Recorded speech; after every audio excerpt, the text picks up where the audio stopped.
వైఎస్ఆర్సీపీ అభిమానుల కోసం ఈ స్పెషల్ క్విజ్. ముందుగా ఈ వీడియోని లైక్ చేసి మన ఛానల్ ని సబ్స్క్రైబ్ చేసుకోండి. ఫస్ట్ క్వశ్చన్, వైఎస్ఆర్సీపీ పార్టీకి ఎన్నికల సంఘం గుర్తింపుని ఎప్పుడిచ్చింది? 4, 3, 2, 1. Answer June 2011. నెక్స్ట్ క్వశ్చన్, వైఎస్ఆర్సీపీకి ఎన్నికల గుర్తు ఫ్యాన్ ని ఎప్పుడు కేటాయించారు? 4, 3, 2, 1. ఆన్సర్ 2013. నెక్స్ట్ క్వశ్చన్, 2019లో వైఎస్ఆర్సీపీ ఎన్ని లోక్సభ సీట్లు గెలిచింది? 4, 3, 2, 1. Answer 22.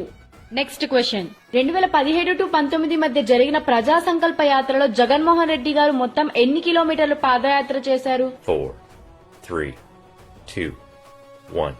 Answer 3648 kilometres. Next question, 2019 elections లో నవరత్నాల్లోని ఏ పథకం వల్ల జగన్ సీఎం అయ్యారు? 4, 3, 2, 1. ఈ క్వశ్చన్ కి గనుక మీకు ఆన్సర్ తెలిసినట్టయితే కామెంట్ చేయండి. అలాగే కామెంట్ లో జై జగన్ అని మెన్షన్ చేయండి.